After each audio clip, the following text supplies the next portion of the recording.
Okay, dear, so hopefully this all works. You don't have too much of a shadow on there. Turn it a little bit so get some more light in there. So what I've done is I just found a wood piece. You can find these anywhere. We found these, I believe at Michael's for 49 cents or 39 cents or something. Has two holes here that has a piece of cord, you can put on there. It has a backing to it, a different type of backing.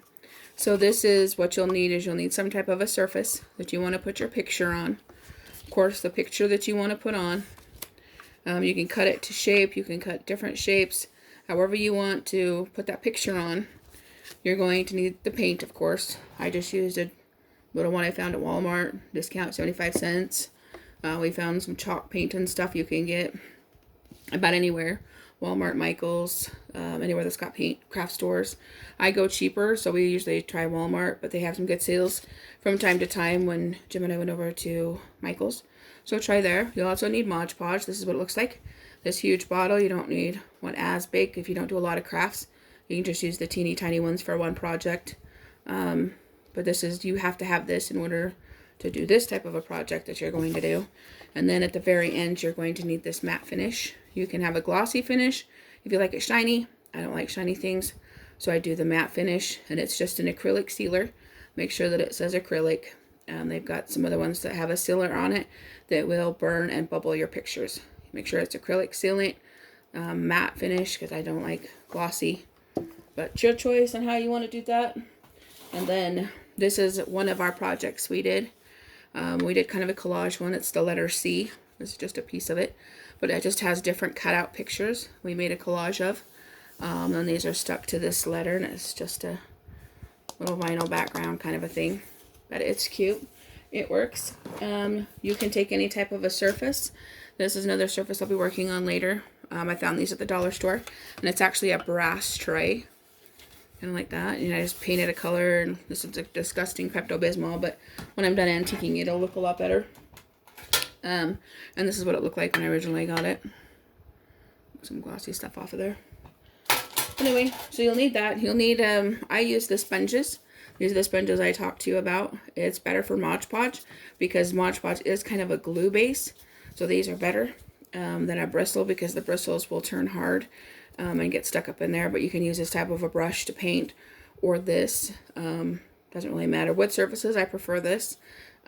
Other surfaces, I do that because it tends to be smoother.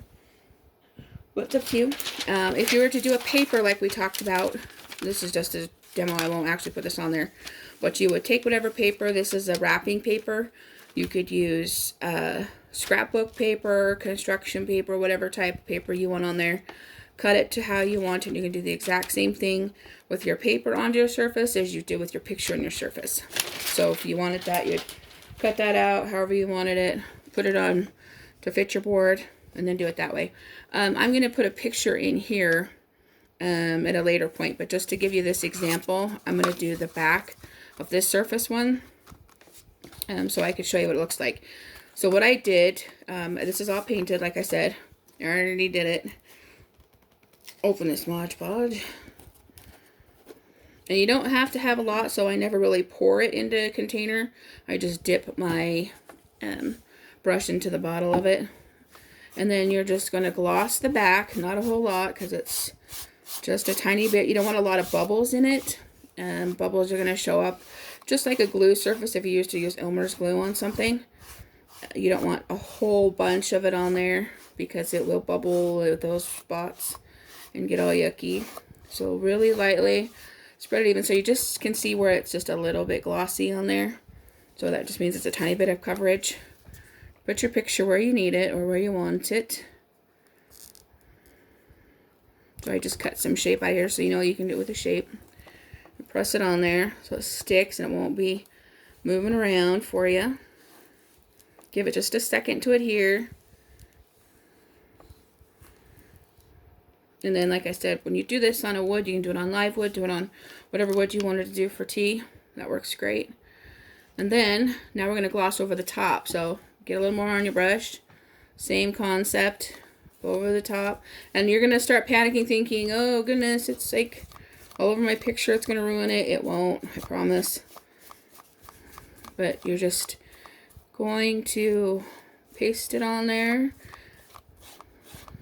And then you're going to want to dry sponge it, which I scraped off any excess off of that back into my jar.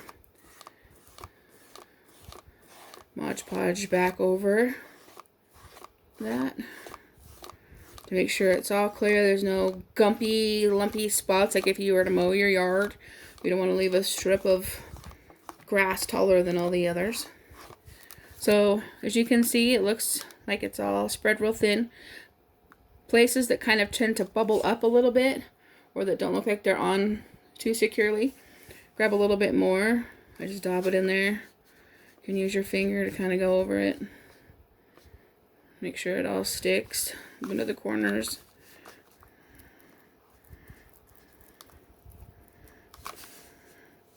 Because you want to make sure it's secure. You don't want it to come rolling off or popping off as it's drying. So just get it up in there. Get it all good. You know, don't feel bad about running your finger over there if you've got an air pocket in. Looks like I got a small one in here.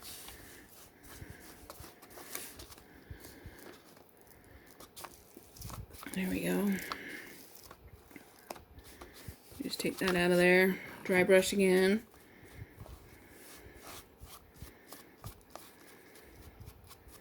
And if you feel like something bubbled in the middle or didn't come, do it while it's wet, but you can uplift it and try to pull it up. But if you get a lot on there already, like this one is starting to dry some because it is a thin coat, you're not going to want to pull this up to do that because it is pretty sticky. And it will just peel your paper and your photo in half. So that is Mod Podge to a picture to woodwork. And once this dries, you will have a picture on a piece of wood. And again, if it starts to bubble up, like see how this one's open again, just go back over it again. You can do it a few times. I tend to let it dry to see what it's going to do because you don't want to goop it and make it all sticky and wet like a wet paper towel because then you won't get any stickiness on it. So see how I can uplift it right now? If that's the case and it's not sticking or you get some bubbles on the back, you can go back in again. Put some more in there. Then coat it off again like we talked about.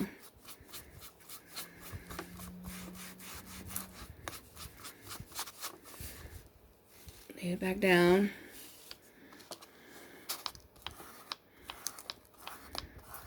There we go. Now I got rid of that bubble in there.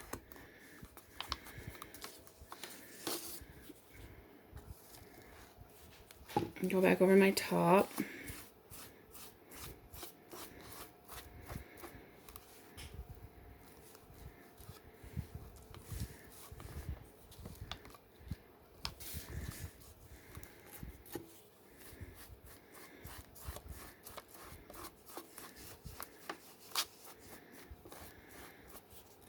And again, it will dry clear. Mod Podge is a phenomenal crafting thing. I absolutely love mine. Use it on everything I could possibly think of. Don't be afraid to get in there. It doesn't hurt anything. And that will dry. And once it's dry, you have your surface picture for your Father's Day gift. You can go in and put embellishments on it, write on it, however you want to do the outside of it. It can be as simple as, you know, putting a little string on there like that to have it, just depending on what you want to do. Any color background that you want on it, deco, anything like that. And then cleanup is really simple. Make sure that your Mod Podge is closed tightly because that will dry. And then you just run this over some warm water before it dries, because if it dries, your brush is pretty well shot. You can get a lot of these. I get a big bag of them at Walmart for about $4 or $5, I think. And there's probably 10, 15, 20 of them. I don't know. But they're not much. You can go in there. They've got some really awesome colors too over there that have like a rustic, since you like the farm colors. Like this farm red that will dry that chalky white. So that's a pretty well thing. But anyway, you have any more questions, let me know. And once this dries, we'll take this sealant, Shake it up, just spray it over it. Don't do it while it's wet. Make sure it's completely dry. Let it sit overnight is what I usually like to do. That way if anything peels up, bubbles, or tries to come up again, you can seal it again before you place the acrylic sealant on it. Because once that sealant's on, there is no coming back and putting Mod Podge on it. There's no coming back and trying to peel it up. Put down, bubble spots, anything. Once it's down or sprayed with the acrylic sealant, it's done. Okay, so good luck.